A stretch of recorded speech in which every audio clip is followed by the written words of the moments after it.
What's up, folks? Welcome to Talk and Rock episode 1. Tonight we are here to describe, analyze, rank the whole catalog from the progressive metal emperor's Dream Theater. I'm your host, Mike, and today I'm joined by two huge Dream Theater fans, just like myself, all the way from Germany, Rainer, and across the other side, Croatia, we have Ivan. Gentlemen, welcome to the show. I hope you're ready. Tell me your thoughts. Tell me your initial instincts about the whole thing that it's coming. It's about to come. Welcome, Michael. Thanks for the invite. And I have to tell you, I'm totally excited because it's always big fun to talk about Dream Theater because they make such a fantastic music and they have such a fantastic discography. So I expect it will be a very nice chat with you guys. Yeah, man, it's so good to be here. I'm also very excited. And you gave me a huge problem to rank this because I don't like ranking stuff. And let's let's see what is going to happen. All right. The goal is very simple. We are gonna take turns, and we are gonna start by ranking from bottom to the top. The whole catalog. Obviously, we are gonna include the newest Dream Theater album, Parasomnia, that came out 3 weeks ago. Let's state two things. One is that there is no right or wrong answer. Okay, everything is about taste, style, opinion. So you're entitled to your opinions. I'm entitled to my opinion, of course. And let's see what surprises the whole ranking may show. I'm very, very curious. We're going to take turns. So let's start right ahead with Rainer from Germany. Let's go. What is the last one? Let's go. Let's go. Well, the last one. First of all, I have to say, of course, every Dream Theater album is of its kind, some kind of fantastic. But if I have to rank it, then number 16 will be The Astonishing. And in all honesty, it runs a little bit out of competition because if you ask me, The Astonishing is not a real Dream Theater album.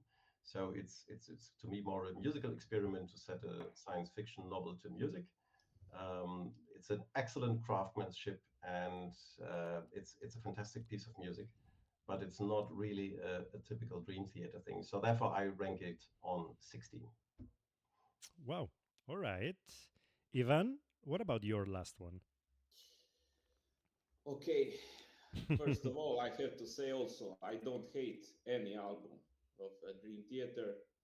I think it's either good, great, or amazing.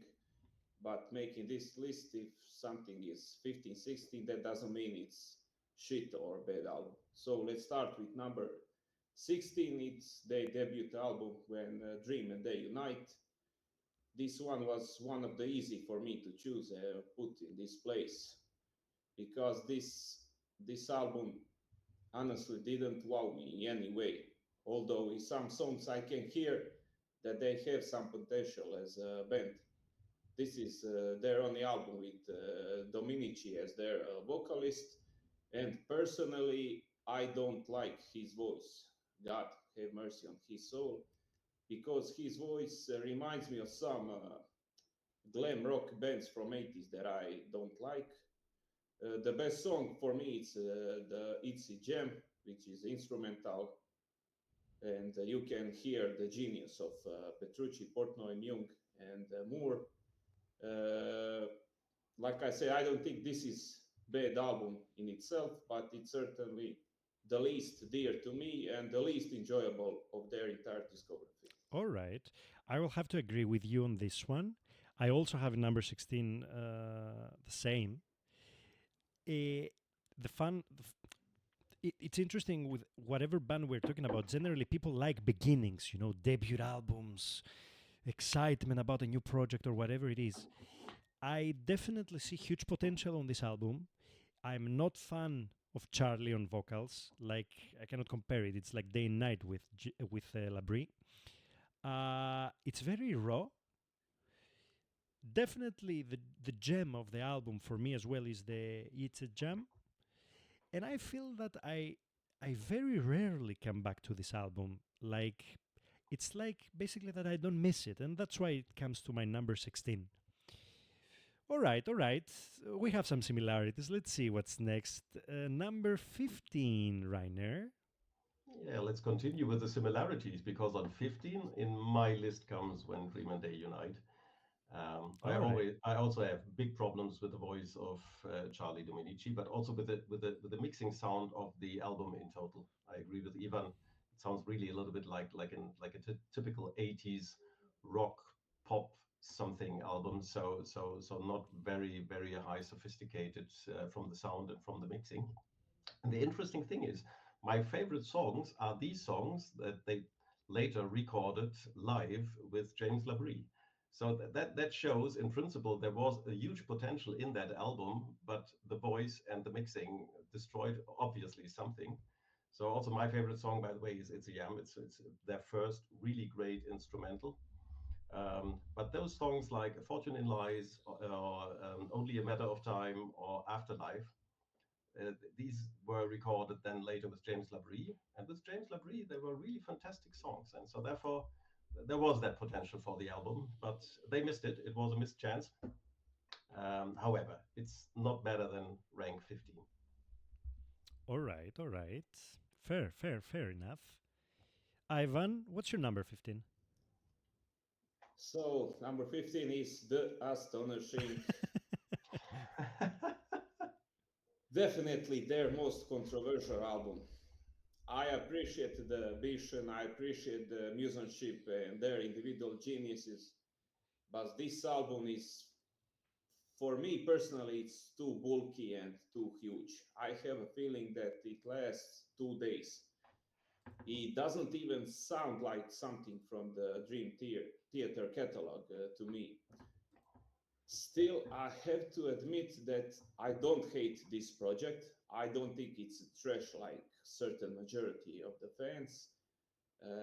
This is an album where I don't enjoy the songs, but the melodies, and especially James' voice, that he's telling us a story. And I have to pay tribute because James is top notch here. His voice is beautiful, and I even got goosebumps at some point. The first 10 songs are great for me. Almost the entire first disc is good, but the second disc is barely bearable for me. There are only two songs that they are good, and of course the last one, because then I know that the end is near, and I'm waiting for the moment when it will end. I also don't remember the names of the song, only the melodies that they are spinning in my head, and I don't see that as a good thing. This album has to be listened in its entirety, and it's not easy because it lasts 2 hours. So, sorry, astonishing. uh, Crapstonishing, like many people would say, but we don't like these people because they are not real Dream Theater fans, right? Agree. Yeah. So again, we are on the same page, Ivan. I have also number 15 astonishing. I think the concept, because we know that John Petrucci is like a nerd, he likes Star Wars, he likes starships and all this stuff. Even for the album, he made a special Music Man, Majesty, no Mac, great by the way. That the legend says that there are actually rubies in the guitar, and that's why the cost is above 10,000. Anyways, I think the concept is nice.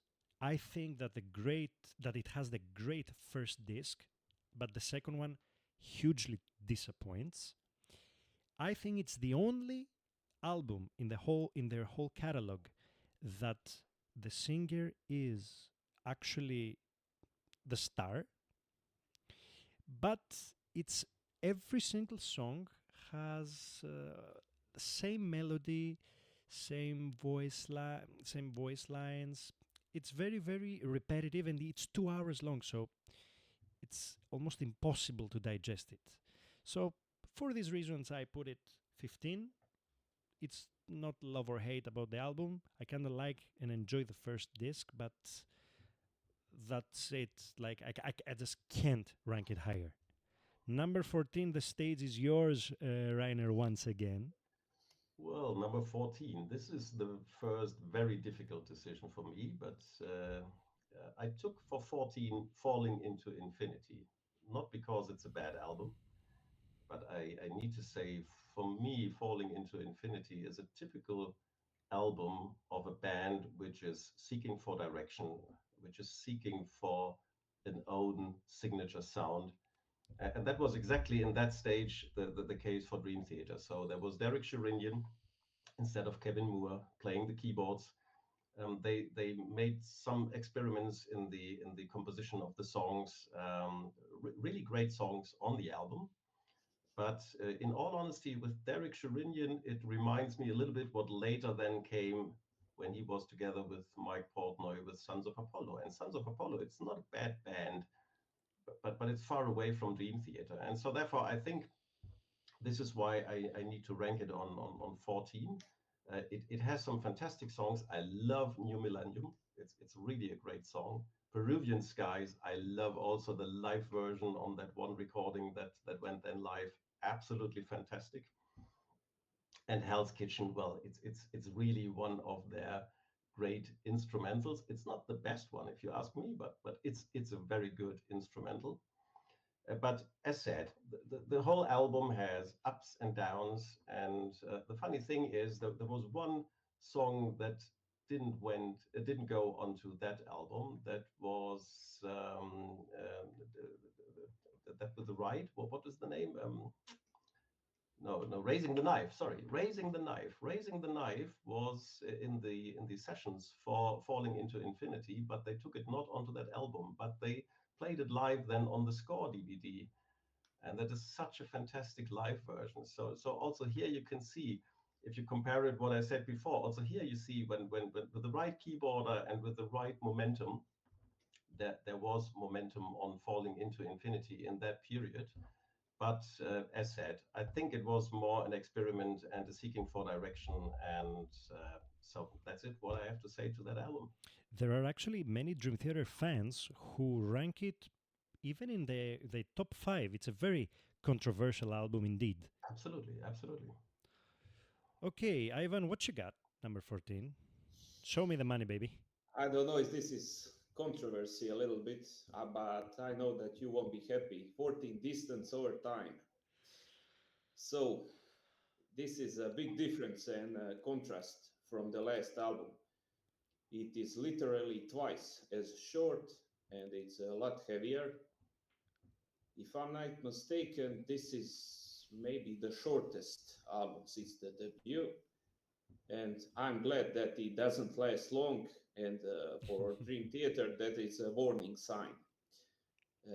This album has a strong and powerful opening, like almost every other album, with Enter and Angel and then Paralyzed. But the rest of the album it is not at the high level that I'm used from Dream Theater. I still really like at Wits End because it is somehow closest to their style.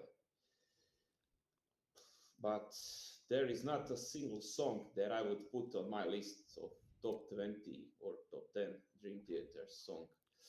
My drawback is that the album doesn't have a single epic long song or even a memorable ballad that I'm used to. And even though I put it in this place, that doesn't mean that this is a bad album. As I still listening, I still enjoy it. It's just that I prefer the Adults albums more. It breaks my heart, man. You break my heart.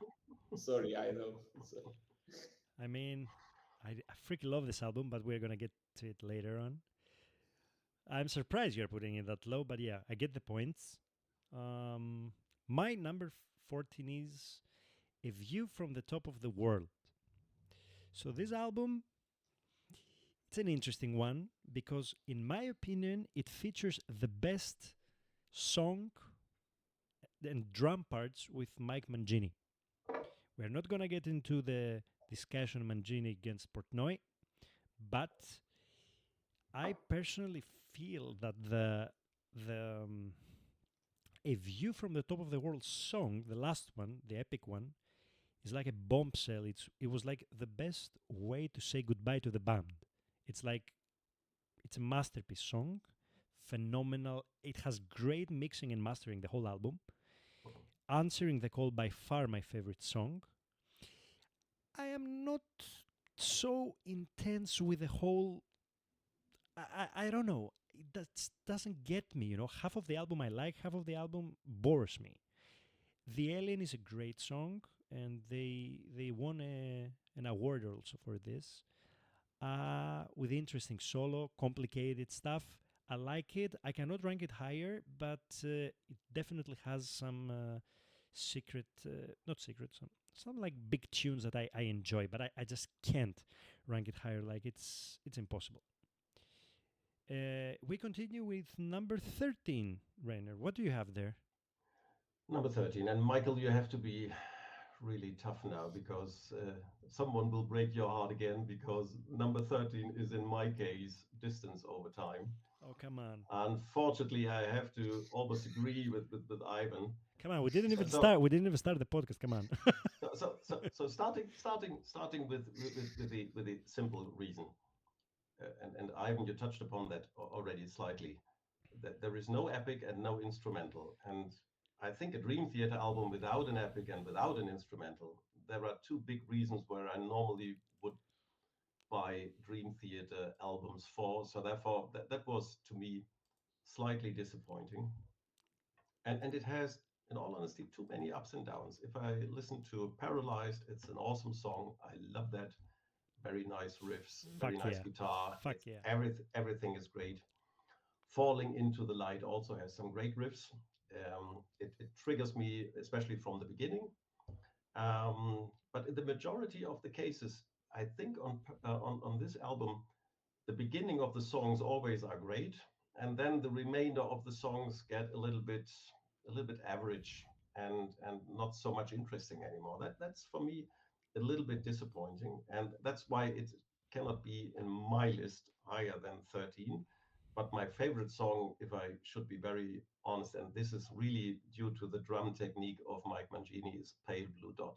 It's so fantastic when you watch videos on YouTube about the isolated drums, what he does there, sitting totally still on his chair and playing that part of the drums. That's absolutely fantastic and awesome, and I love it. He's doing that. He has a channel in YouTube and he has a dream cam and he's Yeah, showing how he's playing the parts. I yeah, I love his drum parts in Distance Over Time. I just love them. absolutely. And the funny thing is, when he explains how he does it, even after understanding what he explains, I still can't believe that someone can do this. So he's really a fantastic drummer in the end. All right. Okay, that's my 13. What's your 13, Number Ivan? 13 is Dream Theater self-titled album.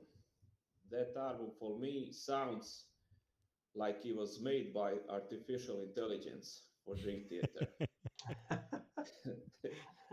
Just kidding. The album has an incredibly great beginning. I I really love the short instrumental part that just introduced me to the first song of the album. And for me personally, the best one here is The Enemy Inside. And it is one of my favorite Dream Theater songs ever. It has absolutely everything: a strong beginning, incredible drums, memorable chorus, recognizable solo, and a great ending. It's a shame that this song didn't win a Grammy like some other song that we hear. It's not a good sign when the first song of the album is by far the best. I like Looking Glass, but then comes perhaps the worst Dream Theater instrumental ever, Enigma Machine. And Amen, those. amen, brother, amen. Thanks, man. And every song after that is just forgettable. Uh, the quality of the songs really went downhill, and it didn't stop until the end of the album. Because there I was greeted by the long epic song in Dream Theater style, but I wasn't satisfied. Illumination Theory is just okay song for me. It had some good parts, but my brain wasn't blown away.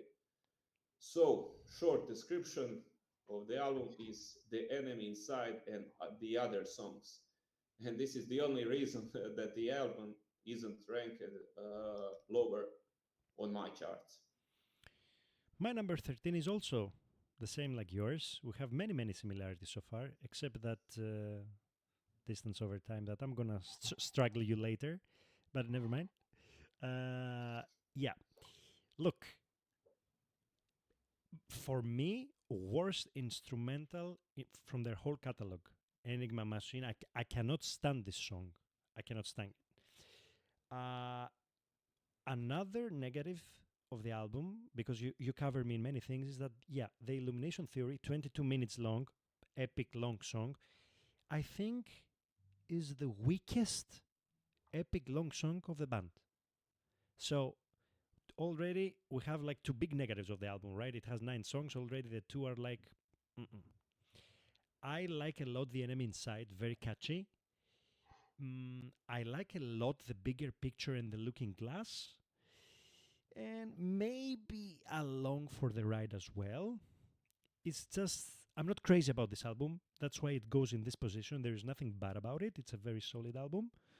But worst instrumental and weakest epic long song is the reason why I'm putting it that low, and that's it. And we continue straight with Rainer for the number 12. So, guys, so far the lists that are interesting. You surprised me with the distance over time, and I'm gonna surprise you with my number 12. So let's see what Rainer brings now to the table. Okay, my number 12 is now A View from the Top of the World. Um, I have to say, The Alien is a monster song. I love that song, and I think they really well deserve the Grammy for that song because it's a fantastic song. There is only one thing, and this is the case to me for the whole album. When you listen to The Alien, and when you also listen to the title track, as already mentioned here in this round, it's it's a fantastic sound and it's a fantastic mixing. But in all honesty, sometimes I think it's too high quality of the sound and too high quality of the mixing, because by that it misses a little bit the point to be really a rock album. So it has none of any kind of dirty elements. So it's really very clean, and therefore for me a little bit not hitting the real rock sound that I would prefer on such kind of album. And that's also a little bit the disappointing element of the Alien, because the Alien with a little bit more dirty elements would have been even much better than it is already. But that's a matter of taste, I guess. I love the title song. It's a fantastic epic. I really listen to it very often. Sleeping Giant is for me really a great song, and for one special reason. It has that element of some kind of Hammond organ sound, and as some of you might know, I'm a big John Lord fan, so I love Hammond organs, and I love that rough sound that it produces, and I love it when Jordan Rudess plays a little bit with that kind of sound in his keyboard playing. However, I think in the end, the proggy elements of this album come absolutely not naturally around. So it sounds always a little bit artificial. And if we take out a little bit the Alien, the rest of the album, it was really that point where I started to definitely miss Mike Portnoy on drums, because it went, especially from the drum sound, a little bit too much into the artificial section. That's my number 12. All right, all right, all right. Ivan, you're 12. I can believe, but my number 12 is A View from the Top of the World. So same.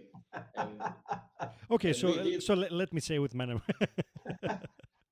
It's funny thing because we didn't talk before. I mean, we know each other's relatively good and bad albums, but we didn't know the ranking list. So it's amazing that we have a lot same stuff. But anyway, I Distance over time.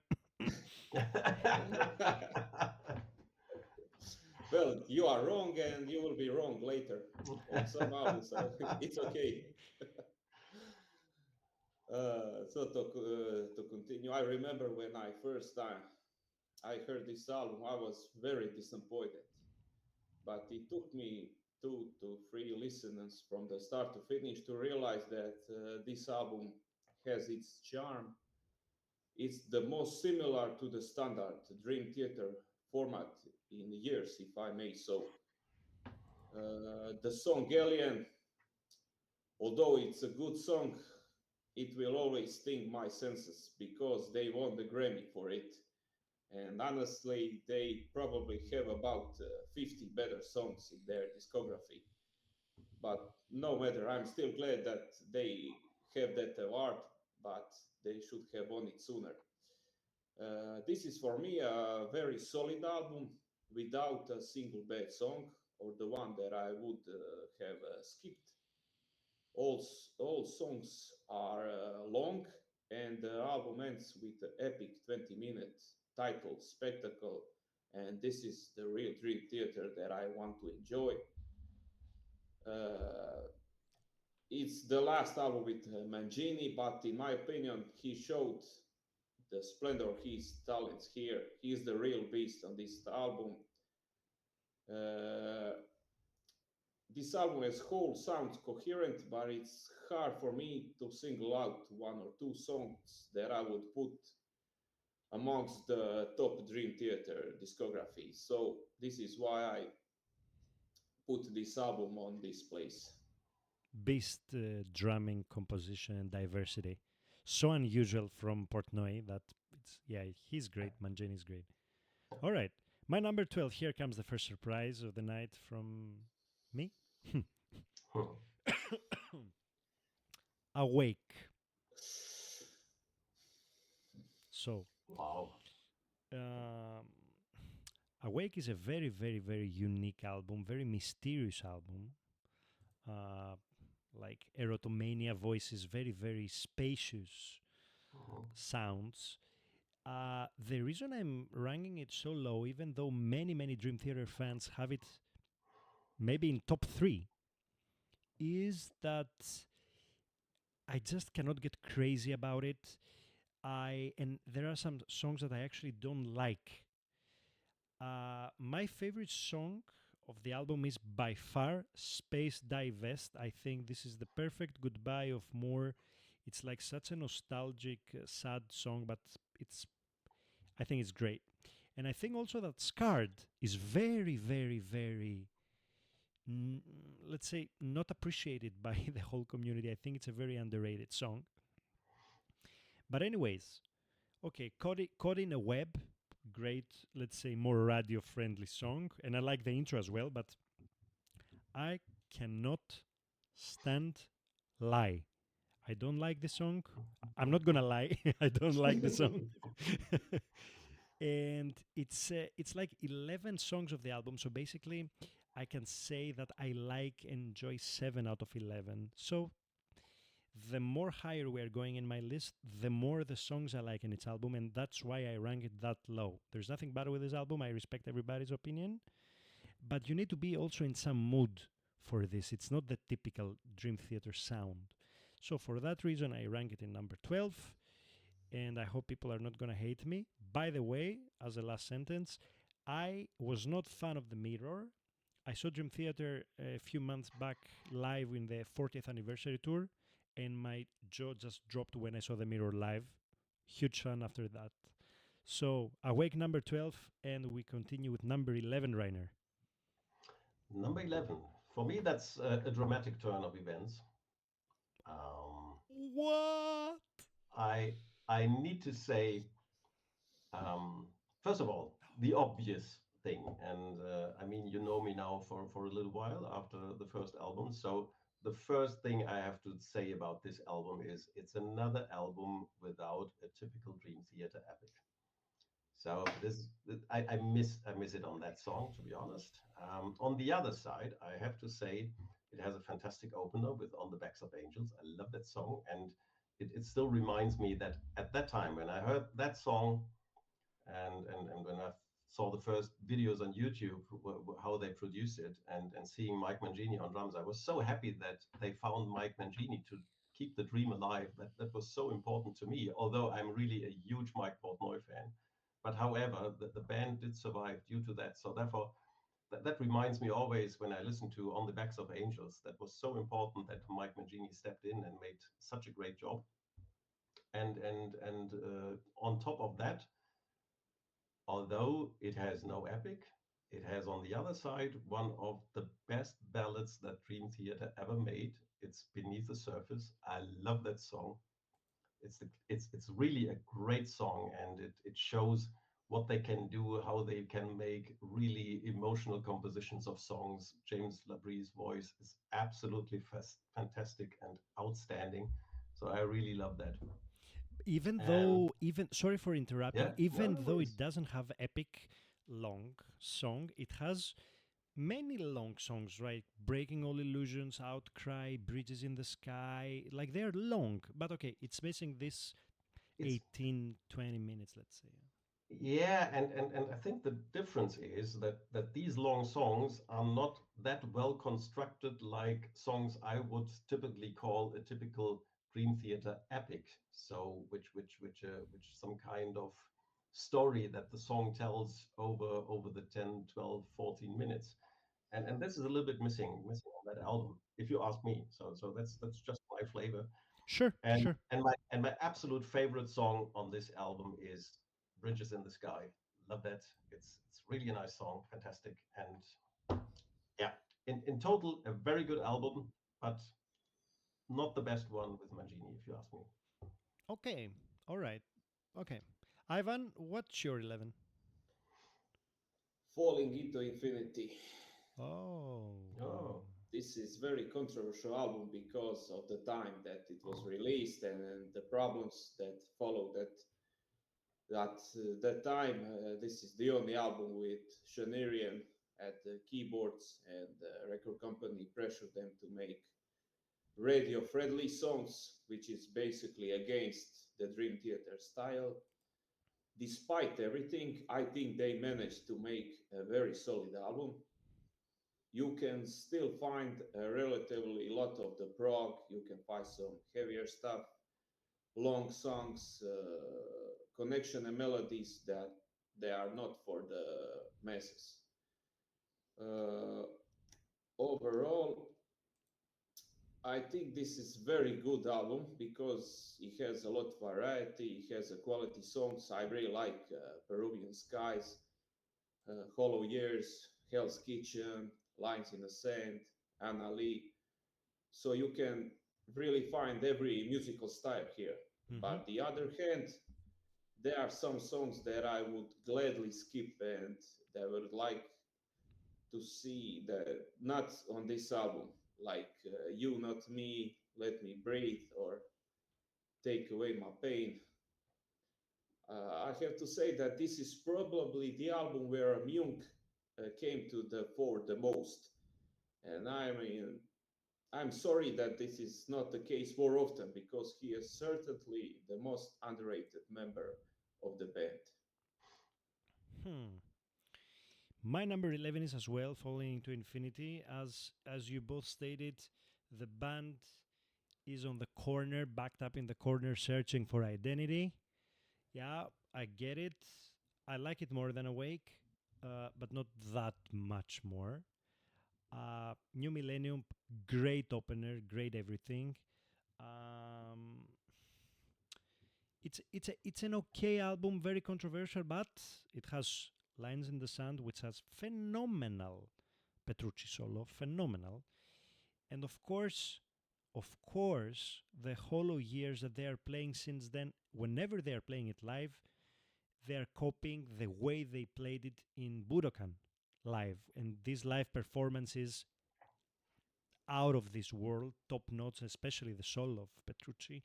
So yeah, I'm not gonna analyze more. You both said mostly everything I wanted to. Number 11, Falling into Infinity, and let's enter the top 10.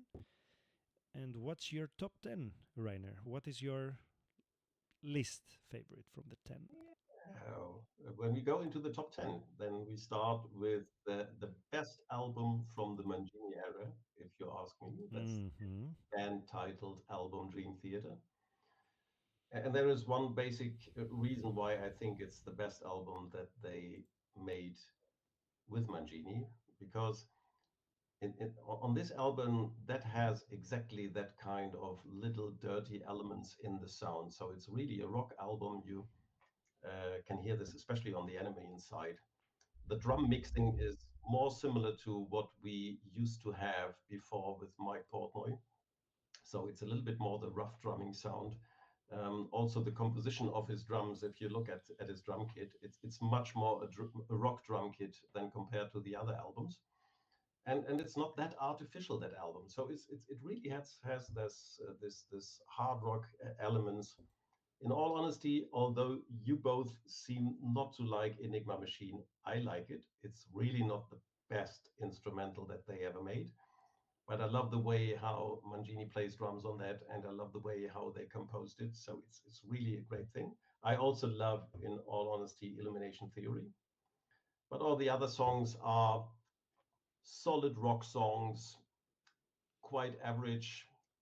So therefore, as I said, it's the best under the Mangini era, and yeah, therefore it's in the top 10. I just don't like that the Enigma machine is just too chaotic. This is the only thing I don't like. But yeah, that's just me.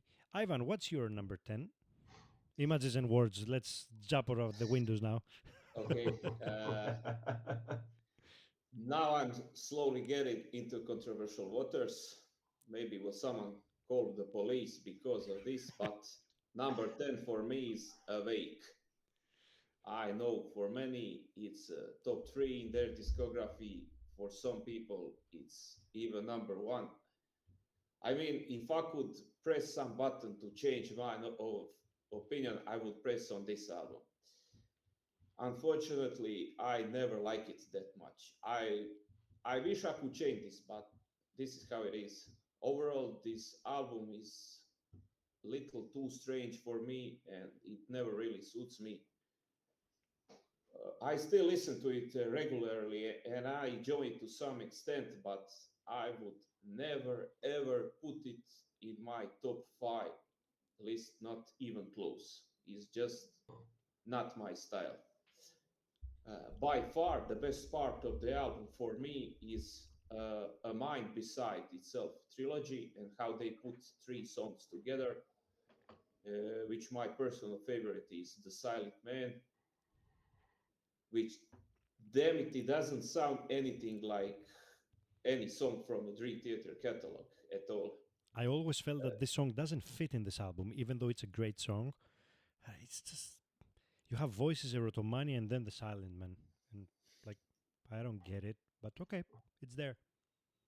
Yes, yeah. Like Ben the Clock in Parasomnia, phenomenal song, but the heaviest album. Mm. Spoiler alert. Spoiler alert. Yep. And you're wrong, but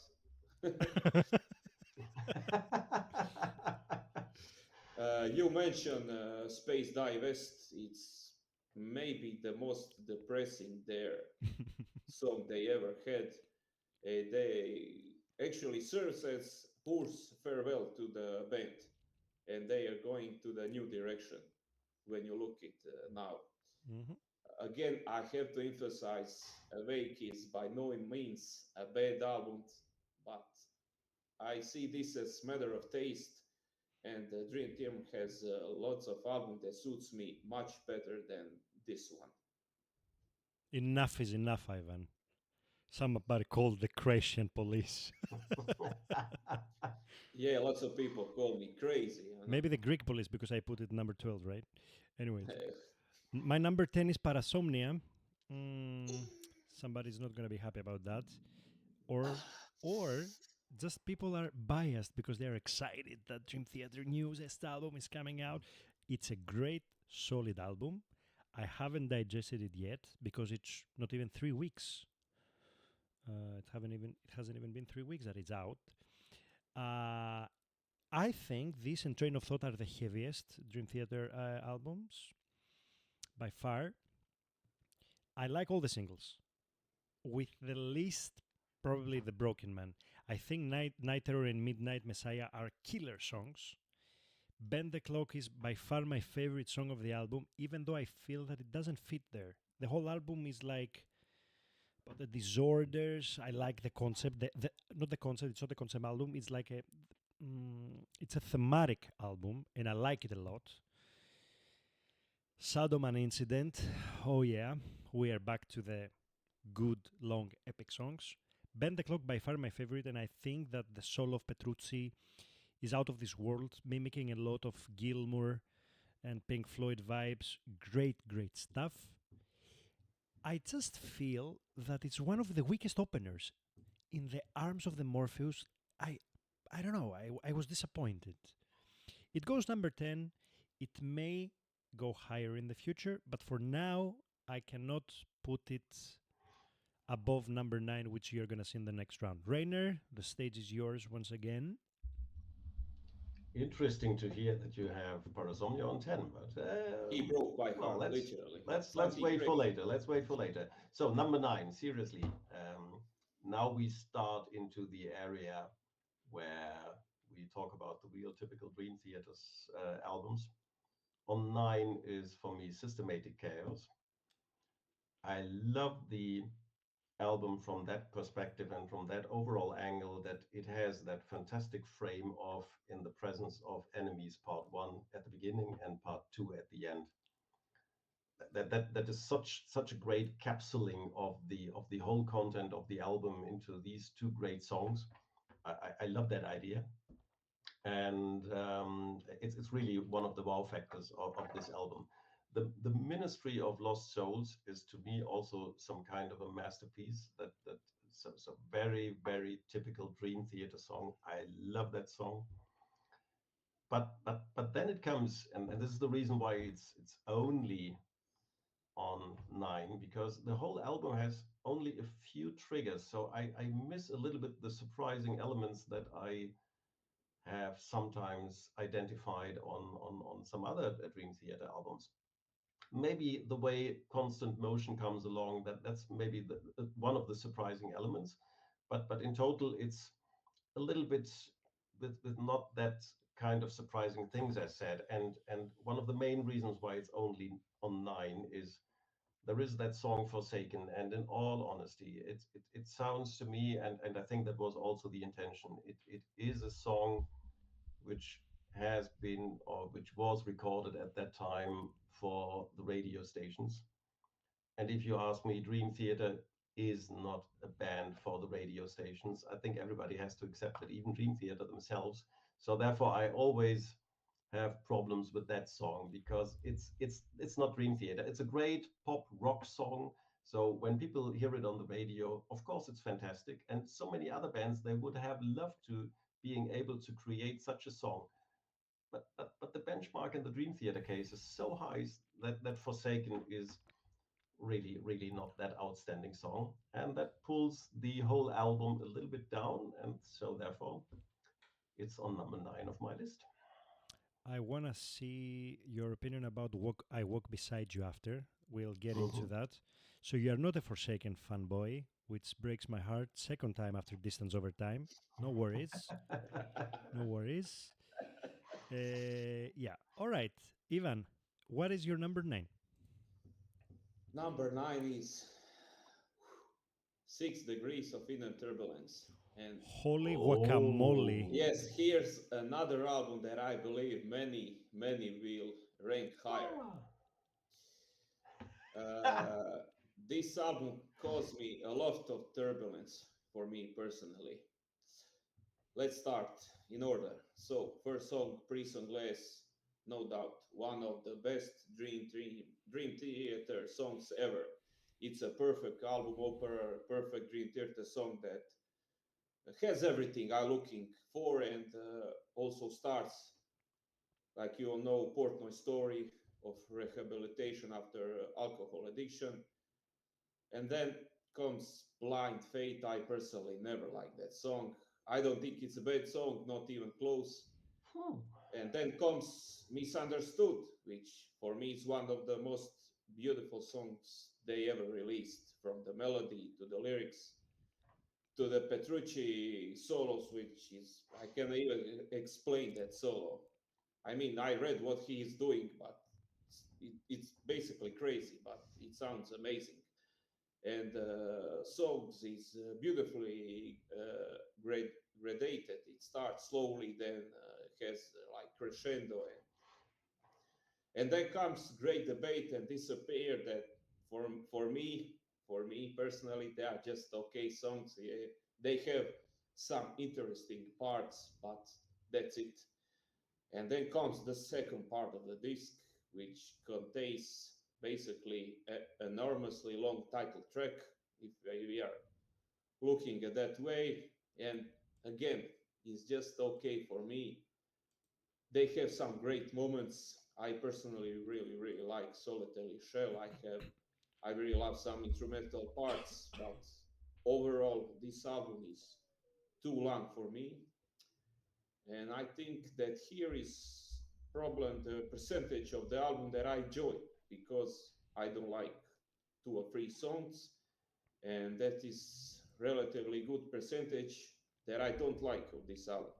So this is why I put it at this spot, and I'm sorry for everyone that I break someone's heart, but it's just how I feel. You're wrong. Oh, come on, man. Number 9, 6 degrees. Holy guacamole, dude. Yeah, I know lots of people it's top 3 or 4 easily, but Mm, sorry. many people actually have it as at number 1 as well. Anyways, uh, but you don't like Blunt Faith? God. No. I just listened album 1 2 days ago again to see if we really feel like this. And sorry, so two amazing songs, three okay songs, and Uh, all right. My number 9 is also Systematic Chaos. Very, very great, heavy, solid albums with In the Presence of Enemies, Part 1 and 2. Hell yeah, typical Dream Theater, what we love.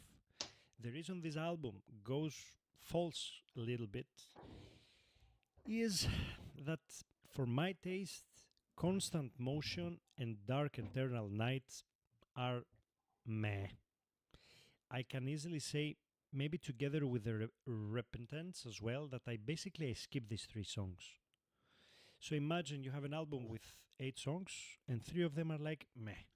So that therefore the reason that's the reason that basically it's number 9 and not higher.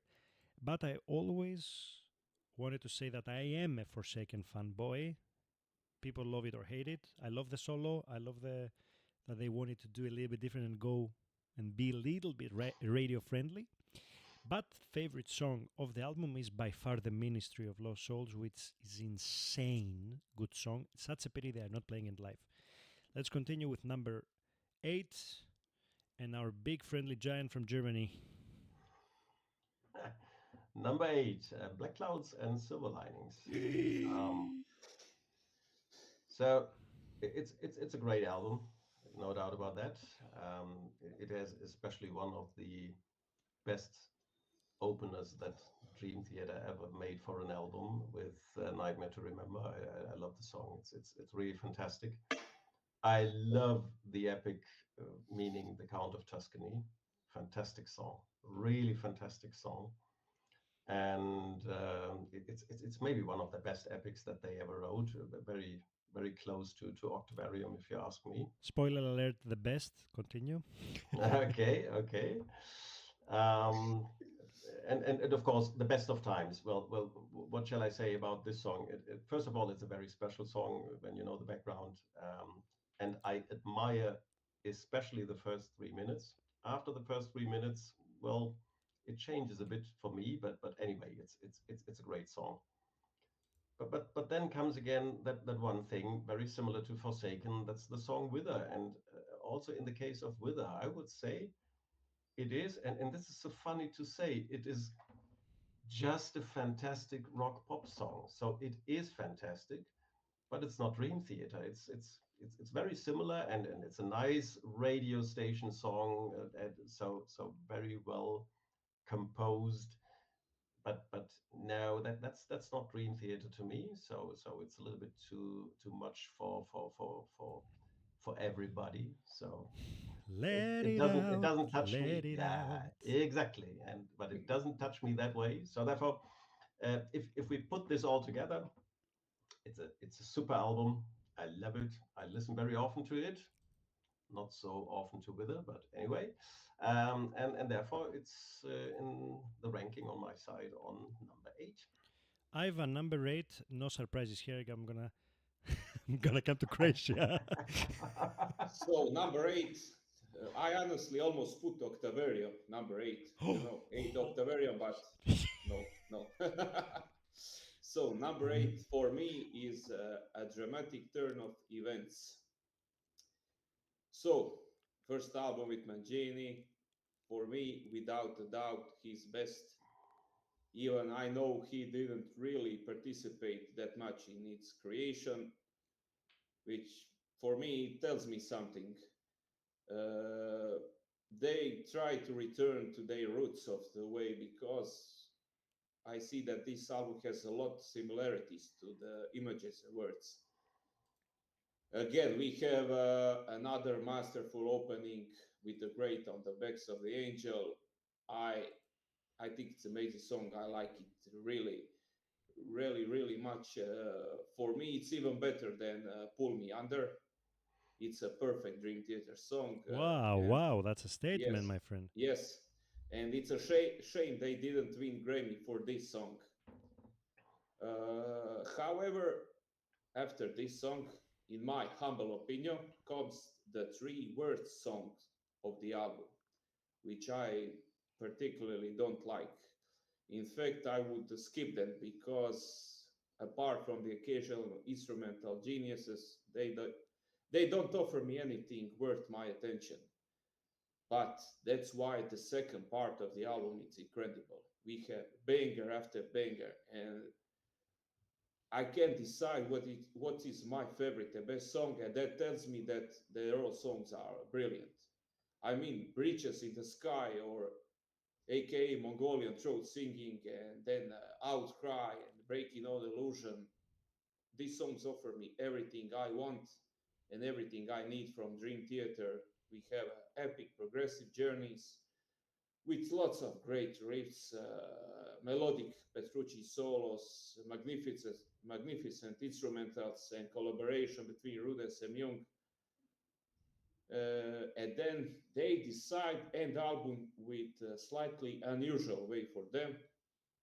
There's no epic song, but it is for me one of the most beautiful ballads ever, Beneath the Surface. And here's the main star, James Labrie, and he showed me that I can still get goosebumps just listening to his voice, and for that I thank him. Great tune. Great tune. All right.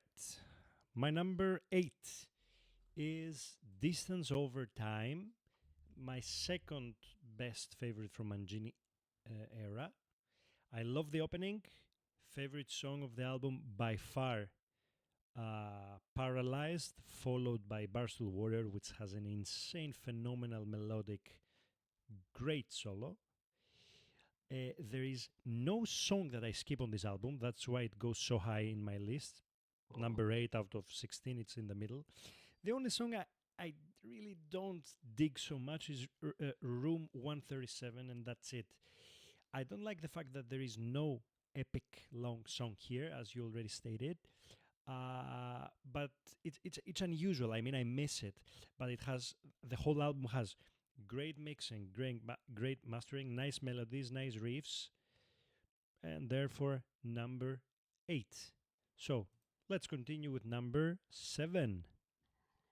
Well, number 7. It's a very personal one to me because it's Awake. And why is it personal? Because Awake was the first album that I heard from Dream Theater. I still remember that day when I went into the CD store, and the first thing that I listened to from Dream Theater was that iconic drum intro of 6 o'clock. And I thought by myself, wow, what is that? and it flashed me from the very first beginning. It was really a blast, absolutely amazing. And it's still one of my favorite songs from them. And it was the starting point that I became immediately a Mike Portnoy fan. I can tell you. And one of the reasons why it's relatively high ranked is simply the fact, I think this is the first benchmark for what later became then the typical Dream Theater signature sound. So it was some kind of a first foundation of this Dream Theater sound, hard and heavy. I like the mirror in combination with Lie.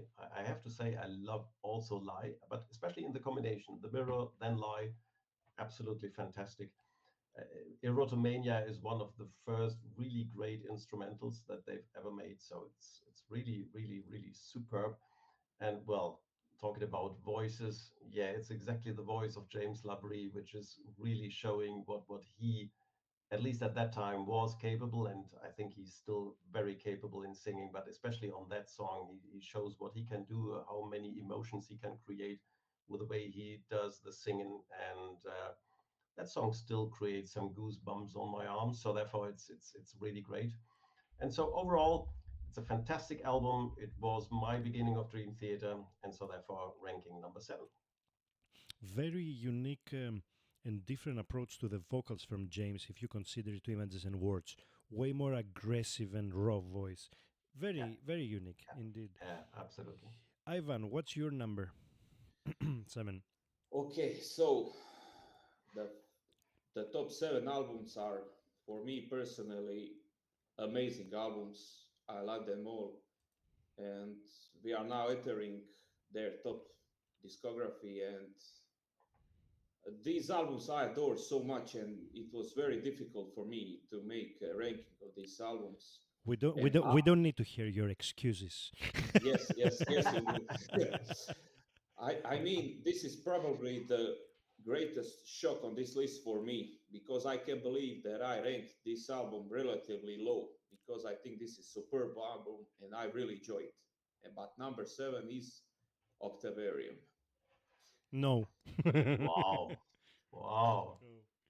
You heard my excuses, Eh, so I have to put some album number seven. I mean, I don't need to waste many words on how they played with number eight here. You know, this is their eighth album. There are eight songs, each in our key, and they close the octave. Songs are connected. I mean, you can basically give a lecture to someone on just topic alone. I done this one time to my wife. Anyway, and that shows me how brilliant musicians and artists they are. What I like about this album is the great variety of songs. I love the lighter songs. They don't sound anything like Dream Theater, like The Answer Lies Within.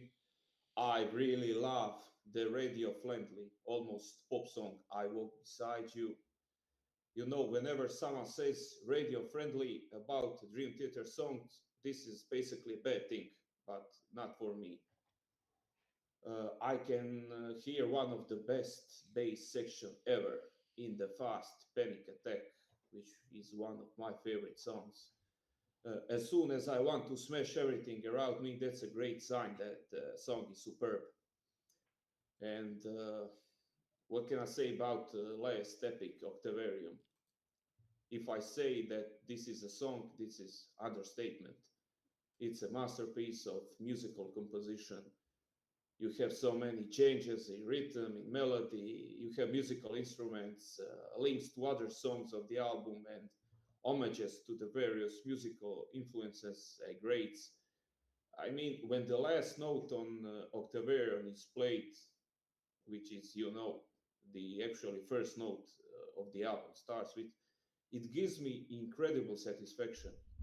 Uh, the only song that didn't blow me away was Sacrifice Sons, and this is the only reason that I put it on number seven. And I'm actually mad at myself because it feels low. And I fucking love this album. I think it's amazing. And it's a constant loop. The way it ends, the way it the same way Yes, it yes. starts, and every song is in different key. I love everything about this album. We're gonna get after. My number 7 is the best album from Mangini era, in my opinion. A dramatic turn of events. Great album with two negatives.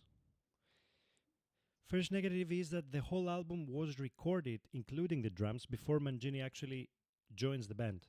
And this is something that bothers me. It always bothered me. I don't like the drums in this album. I find them without taste, too robotic, too mechanic.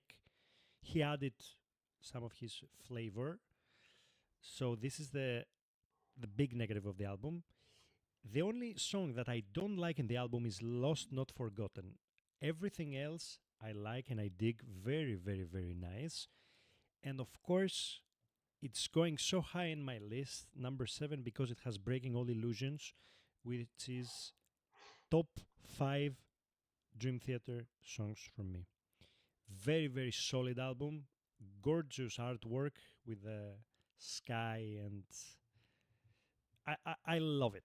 So, number 7, A Dramatic Turn of Events. Let's go to number 6 already. We are already 1 hour live.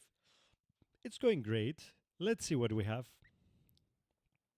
Okay, number 6, the most likely most iconic Dream Theater album, namely Images and Words. And it used to be in the top 5 until this year. A little spoiler alert. So, well, for sure, this album, and without that album, the all the other albums of Dream Theater would most likely not have been possible. So it's really that iconic album that they produced. Metropolis Part 1 is really a fantastic epic, and it was that fantastic that they produced even Metropolis Part 2 then later together with Jordan Rudess, and even making it a complete album out of that. So I love that song, of course. Um, I also love Under a Glass Moon because it's a typical Dream Theater masterpiece with typical Mike Portnoy drumming, typical time signature changes, everything that normally, if you ask me, people love about Dream Theater. And of course, it has that smash hit, Pull Me Under. And in all honesty, Pull Me Under is, it sounds to me a little bit like what Smoke on the Water is for Deep Purple. So I think Dream Theater is even meanwhile not able to finish or to make any kind of live show without playing Pull Me Under. Everybody expects it, and it's really that super iconic song that people love and that people appreciate, and so therefore this is super fantastic. There is only one thing: the whole album is very close to a masterpiece, despite the mixing. I think the mixing, especially of the drums, is a little bit a mischance. They could have made it much better, and so therefore I was really happy when I then noticed that Awake was produced totally differently. And there you see what difference can it make to have a really iconic sound producing in the end.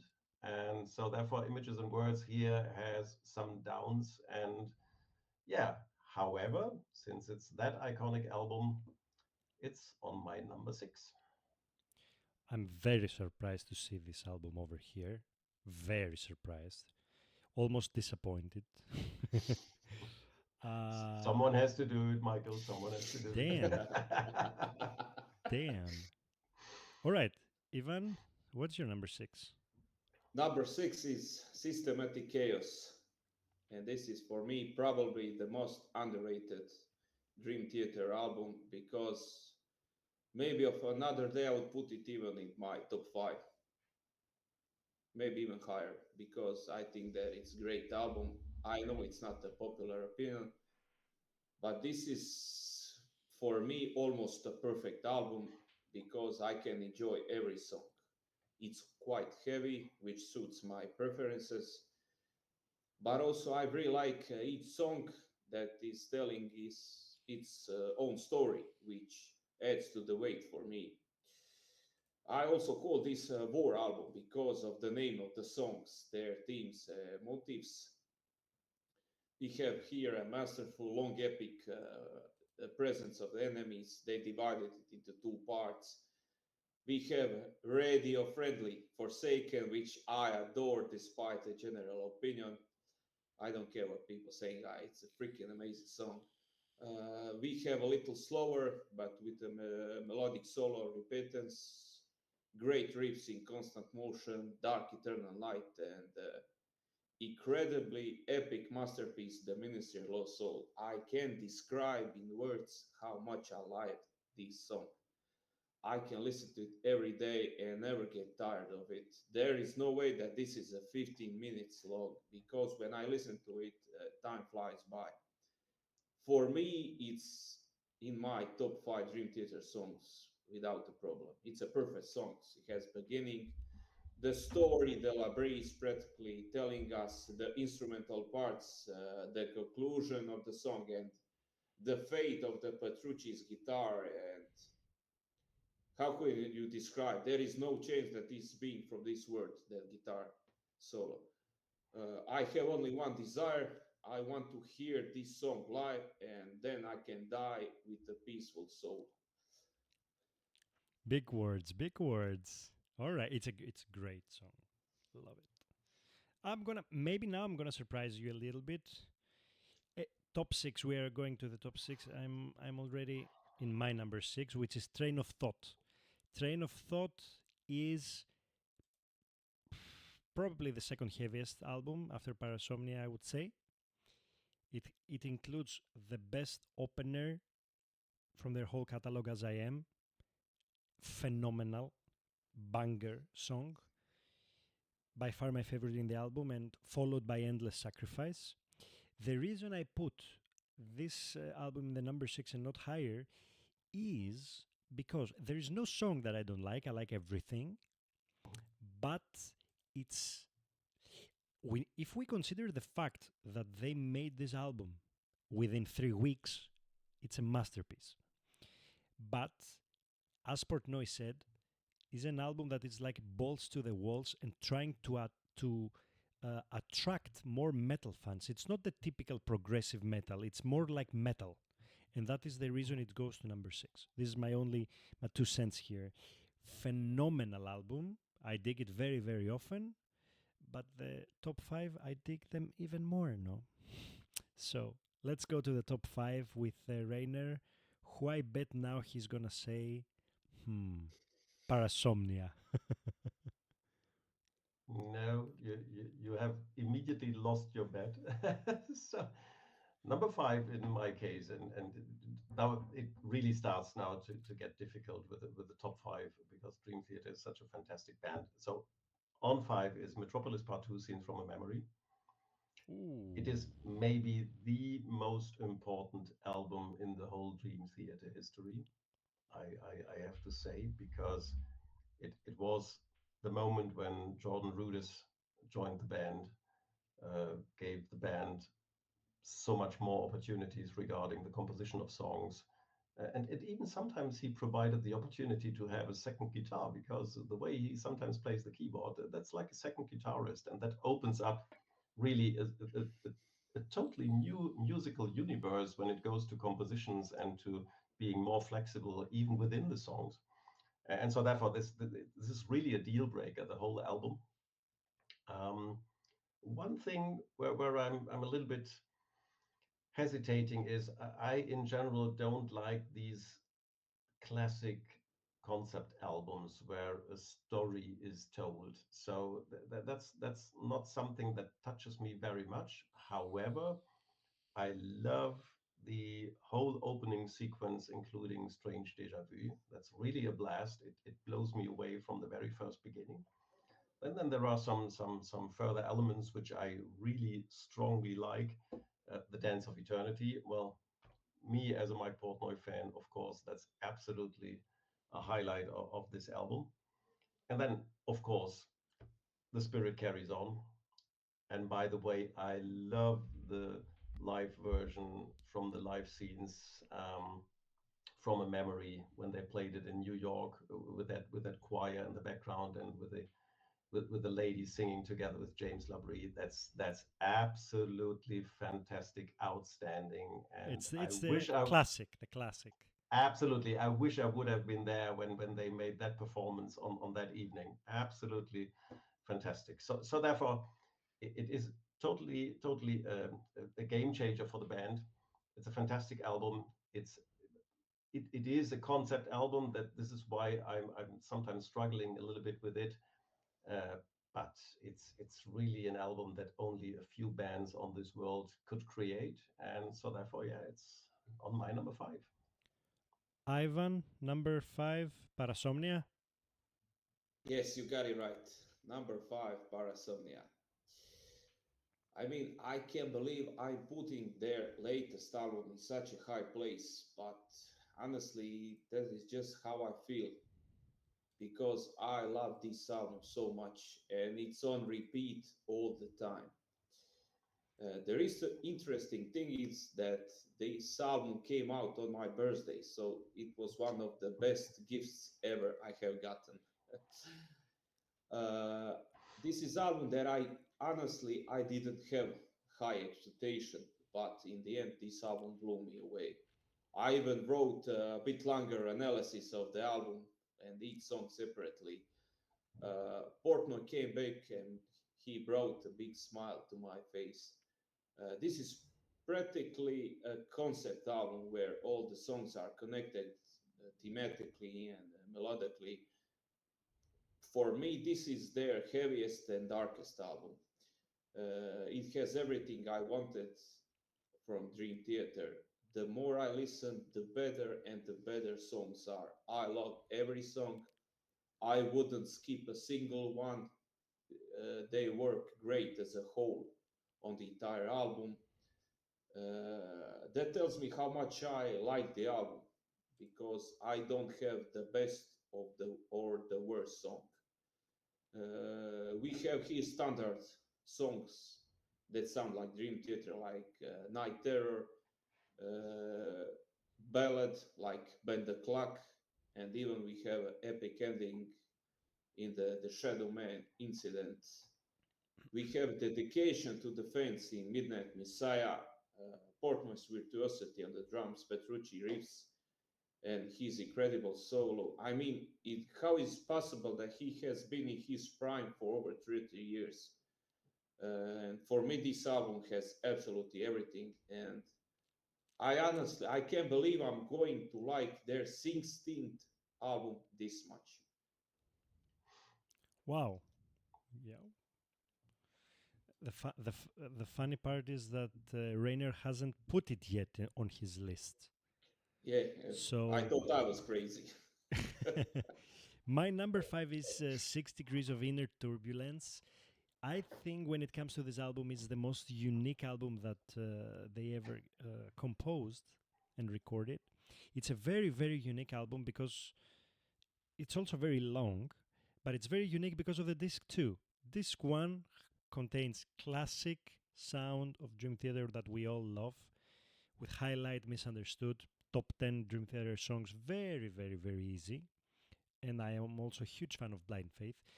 But the disc two is what makes the whole difference in the whole album, and it's so unique that I personally feel like I'm in a theater and I don't know, enjoying some kind of performance or something. There are so many melodies, so many sounds, so many things like celebrations, like marching, everything. It's very unique and not in a bad way. That's why I put it in number five. Uh, what can I say? I hope I'm not misunderstood. Nice. Nice. Yes. Nice. I like it. All right. Uh, great album. And I was very disappointed that they didn't play anything from this in the 40th anniversary. Shame, Yeah, yes. shame, shame. Rainer, let's go to number four. Yeah, and since we are in the middle of our great debate here among the three of us, it is Nice. indeed 6 degrees of inner turbulence, Okay. and we can make it quite short because Michael, you said almost everything about this album. Uh, I especially love the first four songs. I always try to listen to them in a row because I think they belong together. It's a really one opening sequence. So starting with the Glass Prison, then Blind Faith. I really love Blind Faith. Misunderstood. It's even not a ballad, but it's a very, very, very melancholic and sometimes dark, slow song. It's really a fantastic composition. And the Great Debate, as I said, I'm a Mike Portnoy fan, and what he does on the Great Debate and how he gives that flavor to this fantastic song, that's absolutely outstanding. So I love that. And then comes later the second album, and I have to say I first had difficulties to digest it, and what helped me a lot was the score DVD when they played it together with an orchestra. And I think the second uh, part of 6 Degrees of Inner Turbulence, it's even made to be played with an orchestra. It has that potential to be that kind of monstrous and really astonishing. And I really love that part of the album. And the combination of the first part of this and the second part makes it to me most likely the most progressive album that they've ever made. So many new elements, so many surprising elements. And therefore I love it, and it's on my number four. Fair enough. Fair enough. Ivan, what is your number four? Oof, this was really hard. Number four, Black Clouds and Silver Linings. This is an incredible album that until recently it was actually Portman's farewell to the band. And what a farewell it was. It has only 6 songs, but each one is at the highest level. Apart from the incredible musicality and diversity, I would like to highlight that all songs were written by either Petrucci or Portnoy, and they brought a part of themselves in each songs. And the album is quite personal because we can hear about the real events from their lives, and that is probably why I sympathized with them. I It think has I think all the members are in the composition or in this album. Just a small correction, I think. yes, but about writing process, the story. Mm-hmm. Yep. Well, Okay. if you look all the song individually, so this album has a great opening, like almost any other album. Nightmare to Remember. It is a great Dream Theater song that offers me everything that I look from the band. It's one of their best songs. I especially love combination of the opening riff with the great drums, and Wither, it definitely falls into special category. This is radio friendly songs. Is it cheesy? Yes, probably. I don't care. I love when I can sing Dream Theater song. Who doesn't like cheese after all?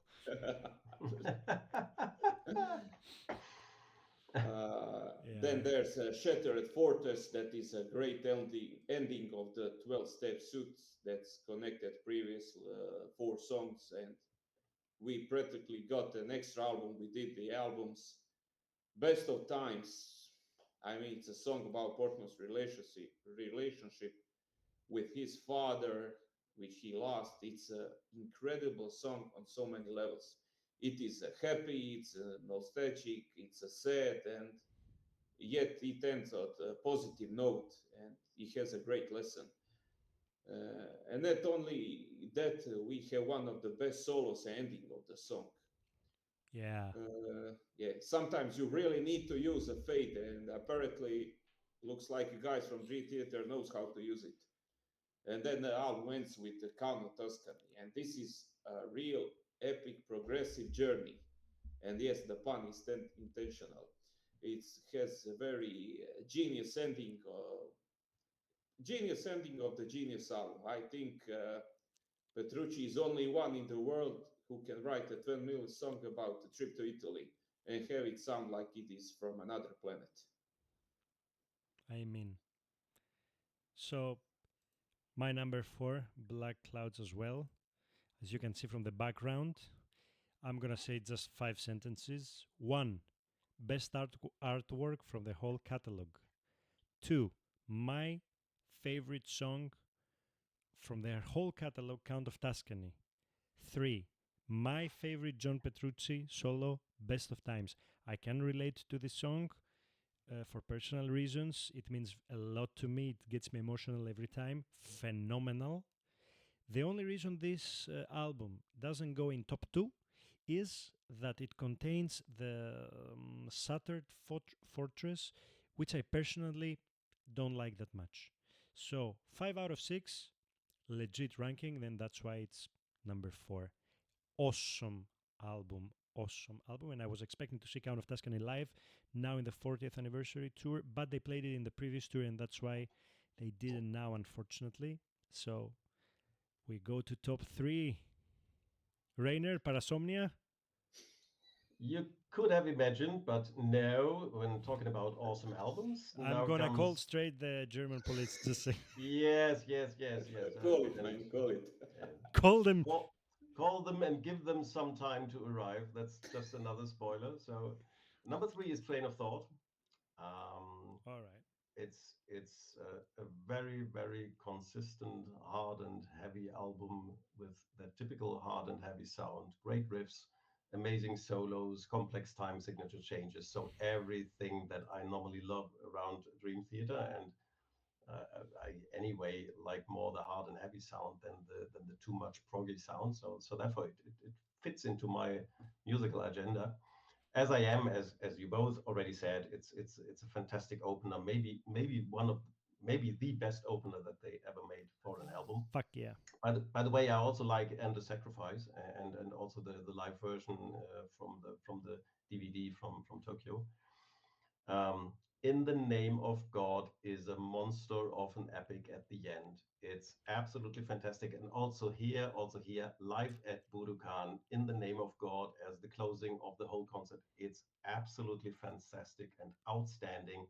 And I love the John Petrucci solo at the end of this concert. So it always creates goosebumps to me. So absolutely fantastic. And it has also a very, very, very interesting instrumental. That's the Stream of Consciousness. And especially, I like the combination of stream of consciousness when it is a little bit supported by vacant before. That fits so very well together, although they are so different from the sound level. That fits perfectly, and I love to listen to both of the songs always in a row. And so, yeah, I think Train of Thought is the best heavy album that Dream Theater ever has made. And so, therefore, yeah, it's number three. Within 3 weeks. Unbelievable. The only thing I have to say here is that I don't believe that this album has nice Petrucci solos. I find them very shreddy without melody. But that's just me. Mhm. Fair point. Fair point. Yeah. Number 3, Ivan. This was very hard to pick, but number three is Images and Words. This is an album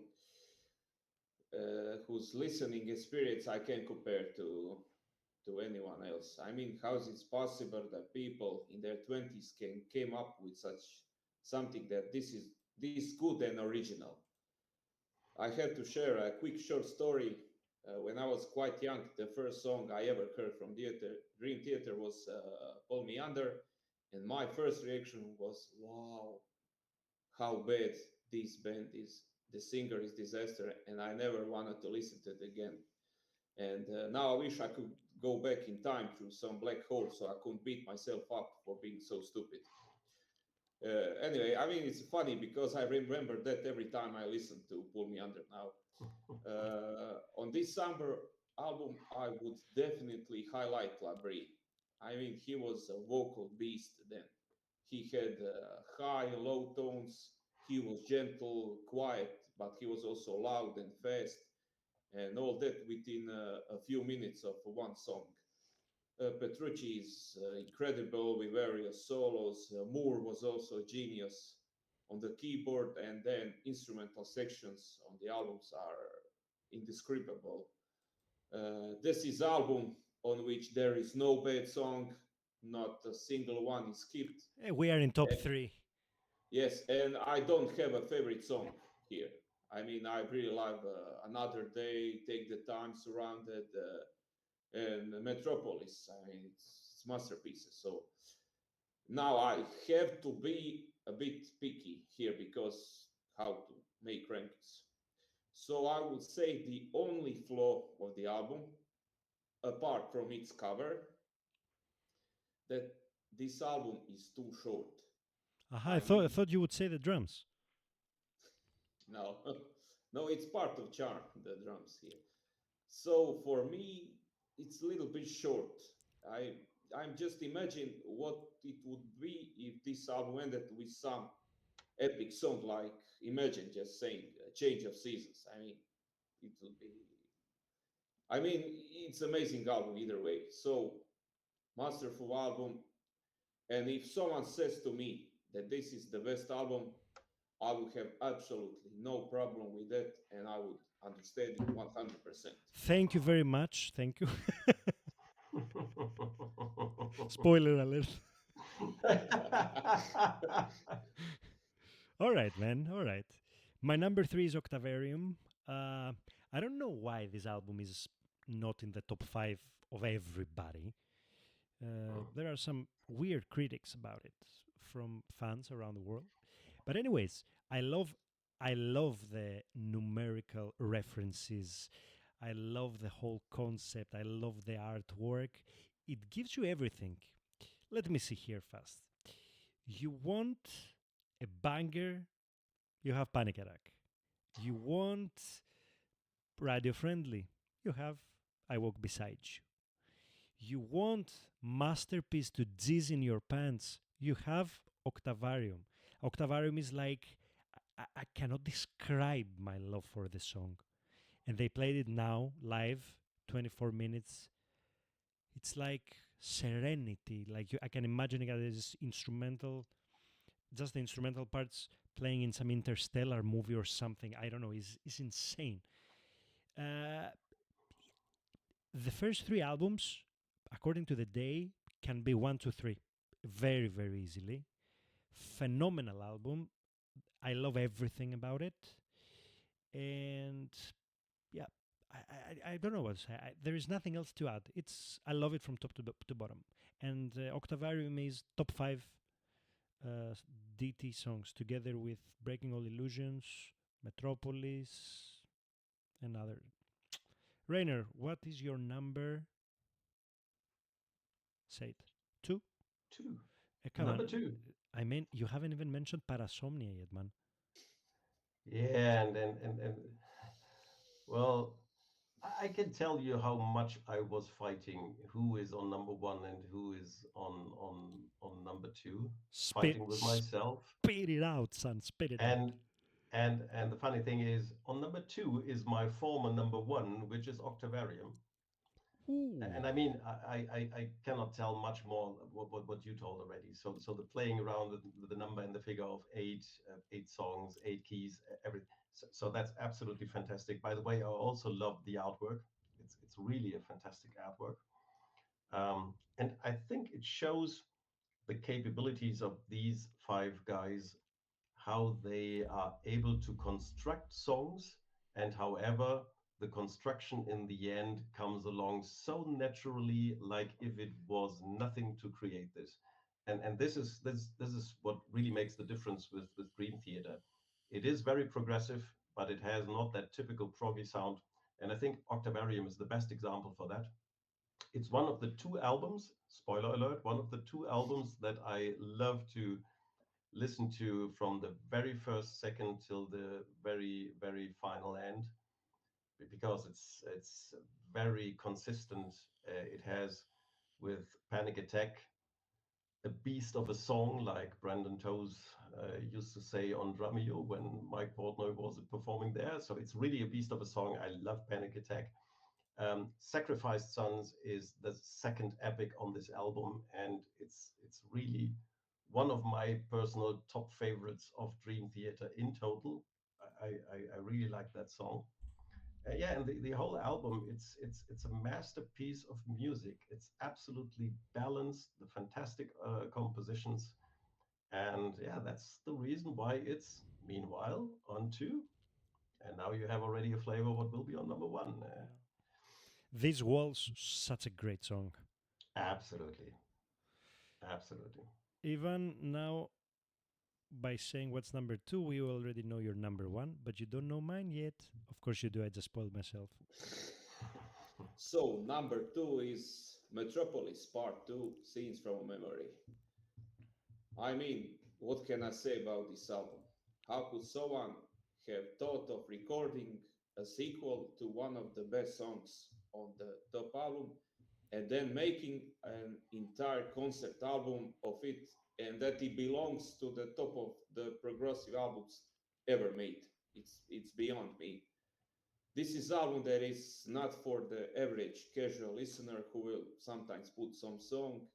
This album requires careful and repeated listening so you can hear everything and enjoy.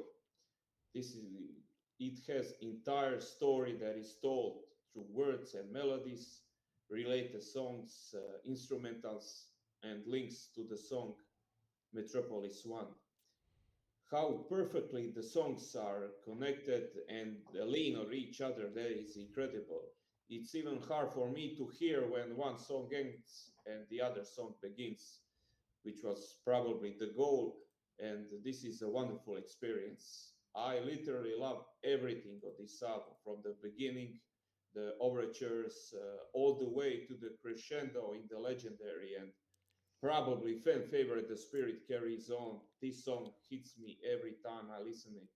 I will never get tired of it.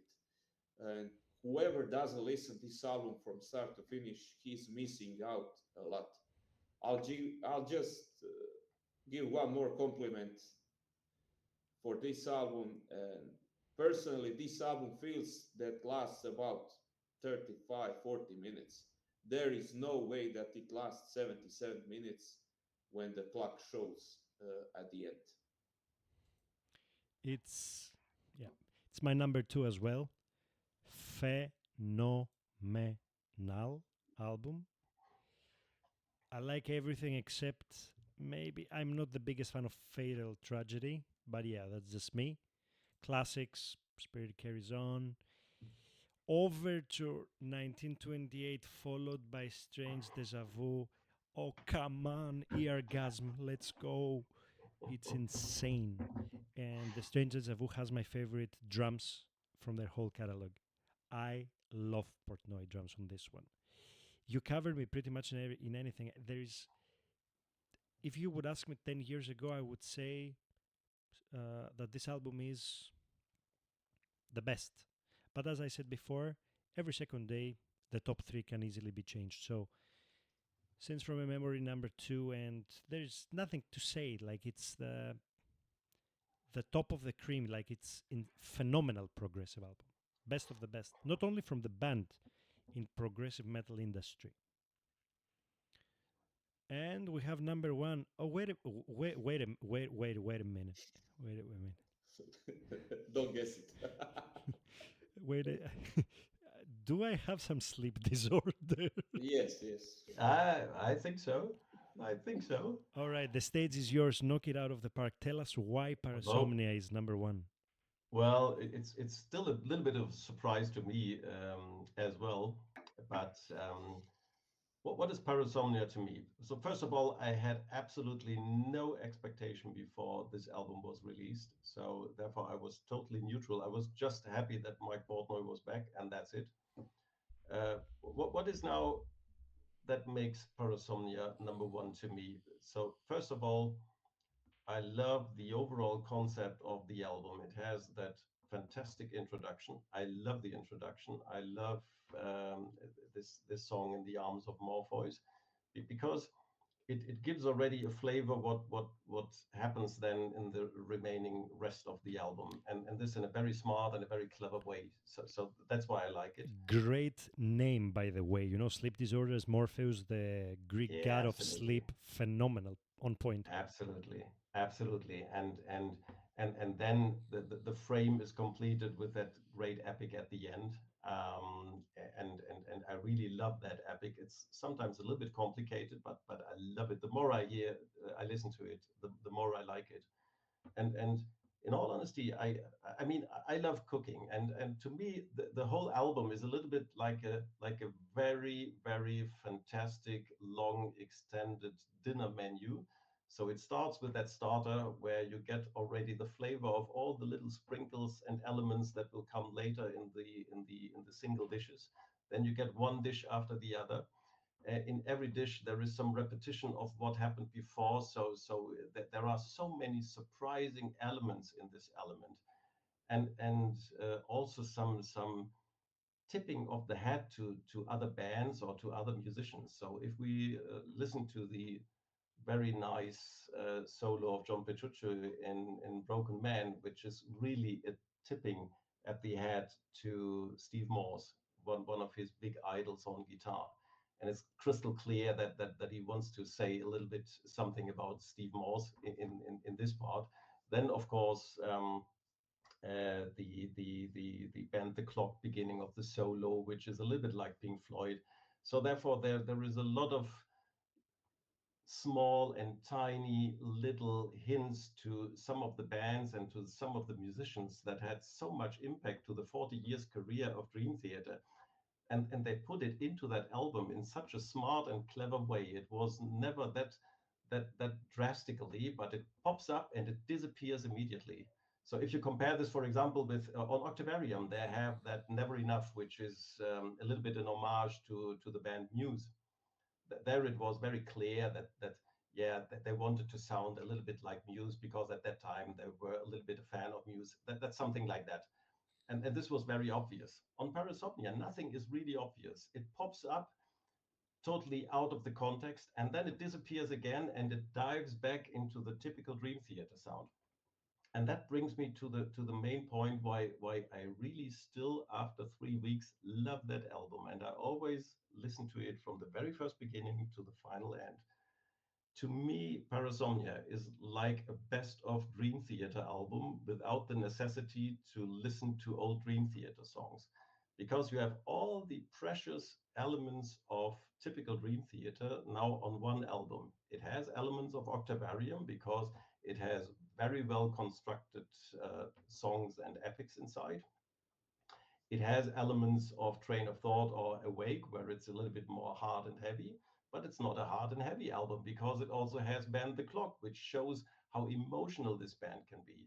In all honesty, listening to Band the Clock, I still have difficulties to listen to that songs without having at least some little tears in my eyes. So it makes me so emotional and it touches me, and then the mood changes again, and then it goes back into the hard and heavy section. And so therefore, everything that I have loved in the past decades about Dream Theater is concentrated in one album. And then on top, the return of Mike Portnoy that still blows me away. And so I have to say, even after 3 weeks now continuously listening to it, to me it's really in the result a masterpiece. Love No, you are biased. it. uh, If you say so. the gift of music, it's unbelievable. You know, listening to something and you get so many emotions. Good for you. Good Absolutely. for you, man. Good for you. Great, great. And now we have Ivan with Train of Thought. Oh wait, what time is it? This is gonna take long. 15 minutes tops. I mean, I can't wait for someone to explain me how wrong I am to put this album in the first place. You are But not. like I said, this is my personal 100% subjective list, and this is how I feel. I didn't choose this album; it chose me. So, Train of Thought, true. This is quite heavy. It's dark. It's aggressive, but this album is also quite personal because the songs talks about their real and true situation. It has great riffs and guitar solos for Petrucci, and this is probably the best part for me in this album. I want to headbang to every song. I want to play my air drums with my hands. I want to smash everything around me. Almost every song is perfect. As I Am, like you said, one of the best songs opening that talks about the critics' acceptance and that they won't change for others. These Dying Souls talks about Potron's addiction to alcohol and reflects on the situation. Endless Sacrifice. My God, I know. This is the last song that I was listening before this. So, and this song talks about separation between Petrucci and his wife while he is on the road. This is one of the best Dream Theater songs ever. It has my favorite collaboration between Petrucci, Myung, and Rudes ever. Uh, Honotai Fighter. It's one of the most aggressive songs that talks about Portman's relationship with his stepfather. It has a brilliant drumming start. I'll just say that this is melody on my cell phone. So wherever everyone is calling me, I let like 10, 15 seconds to hear the melody. And then comes vacant, like a little break so we can have some breather. But this is arguably the hardest and the saddest song on the album because it talks about Labrie's young daughter who fell in the coma, and he wonders if she can hear him and if he is losing her. Every every goddamn time I hear this song, I get chills.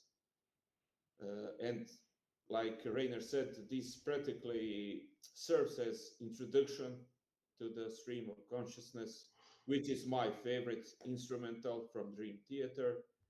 And this song is like a journey that takes me to different places. And in the name of the God, really a song about abominations and violence that man does under the pretext that it is in the name of the God. It is one of the best closing songs on their albums. And if this is not enough for you, I have to add one more fact, and that is that Petrucci at that time had the best hair and beard combined. Eh, Amen to that. I agree. I mean, what more can I add? This is for me perfect album. Every song is epic, and Yeah. time just flies by when I'm listening. I have no complaints about a single note, and I can accept that this is difficult for someone to understand how much I really love this album. All right. Both of you have heavy albums as the number one, but I have the classic one, obviously. The smile of dawn arrived early May. She carried a gift from her home. I There are no words to describe my love for Metropolis. Uh, it's the first song I heard from the band, if I'm not mistaken. That was maybe Mhm, that was more than 20 years ago. Pull mhm, Me Under or this. For me, images and words, I find the only negative on the album is the snare on the drums, as Rainer said. For me, this is the holy bible of progressive metal music. And I'm not gonna analyze and say what I like, I don't like. I love everything about it. I just want to emphasize into something that many people don't, just to make the difference. Not Pull Me Under, not Metropolis, not Learning to Live. I want to show my love for Wait for Sleep. This lullaby by Moore is, for me, an anthem. It's like, it's mesmerizing. It travels you with this piano melody and this very low vibrato of mhm, James. Like, I don't know why people don't talk about this song a lot. I love it. Maybe it's my fourth favorite in the album, mhm, and that's a big statement because everything is a masterpiece here. So, Images and Words, by far the best in my opinion, and it's a shocking to know that they recorded this album after the debut. I mean, all the potential that we could see in the first album just bop comes to your face, and phenomenal solos, phenomenal voice, everybody on their picks. Yeah, images and words. Many people would agree with me. Many people would agree with train of thought. Not many people would agree with parasomnia. But it doesn't matter. This is the fun of making lists and talking about music. Every album, every period of time, everything hits differently to everybody. So we actually finished with our ranking, guys. Wow, 1 hour and 44 minutes. Not bad for an episode first in Talk and Rock. Uh, Interesting discussions. I personally enjoyed it a lot. I don't know about you. It's been absolutely fantastic. So really, really interesting to hear your opinions and to share everything. So really great. Thanks for the idea. Perfect. I thank you for having the time and to join me here because I knew it would take that long, 16 albums, lot to talk about.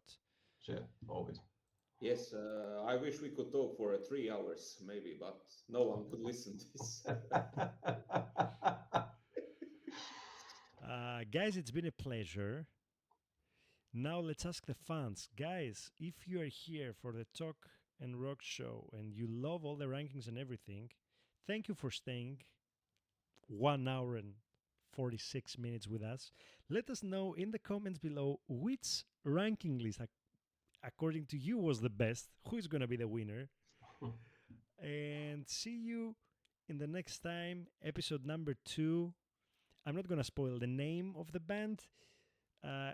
Feel the click this ring bell button or whatever it is. Subscribe to the channel for more content. I'm planning to do every month one of these kind of discussions with different bands, new bands, old bands, classics.